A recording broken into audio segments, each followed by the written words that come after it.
Hi everyone, I just want to show you how to make a party even though it's pandemic. It's right here beside in our laundry area kasi pandemic ngayon, di natin kailangan lumabas para magkaroon ng party. Ako kasi I'm very much particular with the decoration, so ako lang do it by yourself lahat. So all these materials guys, lahat yan ay mga used na. Nire-recycle ko lang, minomodify ko lang para mapakinabangan. Mahilig ako magtabi for future purposes. Yung mga petals na to, ilang beses na yan ginamit. Nilalagyan ko lang siya dinadagdagan ko lang siya ng mga ibang color para magmukhang bago. Para hindi naman halata dun sa gumamit na inulit ko. Ayan. Then, mahilig ako mag-ipon ng mga ganyan. Yan. Yan ang yung names ko. Ni-recycle ko lang doon. Ito. Okay.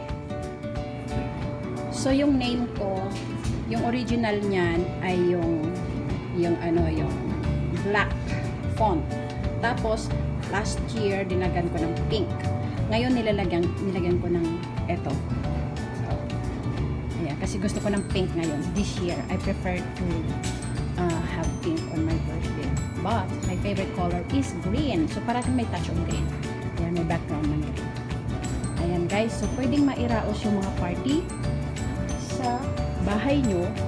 Basta magdekorasyon lang kayo ng konti. Tapos i-focus nyo lang kung yung stage area lang. Katulad ngayon guys, naglo-laundry ako habang gumagawa ako ng decoration. Tipid oras, diba? Ayan.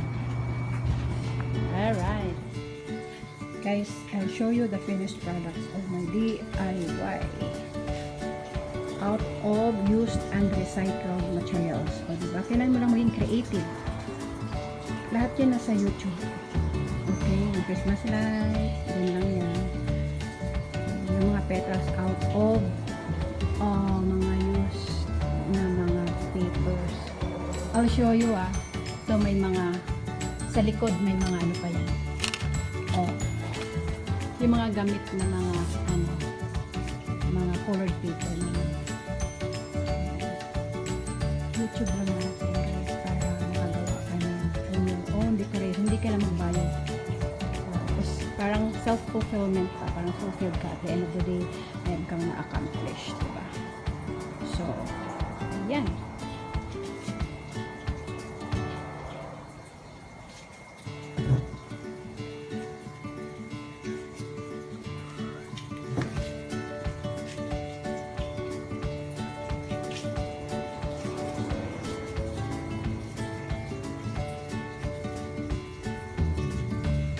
Pero pag tinignan nyo guys, sa likod niyan, ang washing machine habang nag-washing ako, habang nag-dryer ako. O yan, garage ito guys, garage.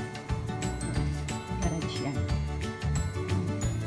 Hindi pa nakapag-ayos. Mamaya mag-release ko tayo. Yan. Tapos, focus nyo lang parati yung stage. Kasi yan siya naman ang pinaka-main pinaka-main area.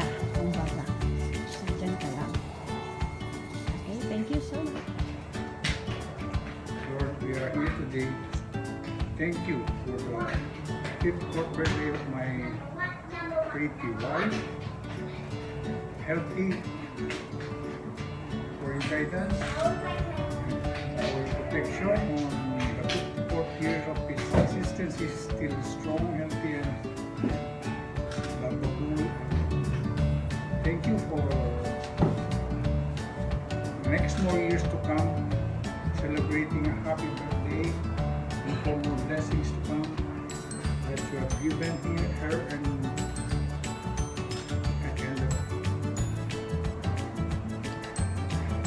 Lord, thank you for giving her a long hair and long patience.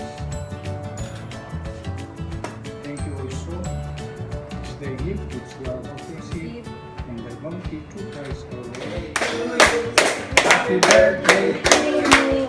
Happy birthday, happy birthday. Happy birthday to you. Galing niya. Sabi. Ay, thank you so much sa lahat ng nag-sponsor. Wow, ang sarap ng drink si Giselle. Yay! Yay! Ito ang ating Team Barracks. Birthday! Team Barracks. Happy birthday! Ang aming official photographer, Michael Journal, for all your events and lahat ng mga occasion. Call Michael Journal. His photography. Ayun. Dito lang to sa garage. Dito lang kami sa garage kasi pandemic ngayon. So, nairaos lang. And this is our cutility, Pretty Abby! Diba? Pretty, para kaming nakadress. Yay! We miss you, Tita Janet. Wow, I love my cake.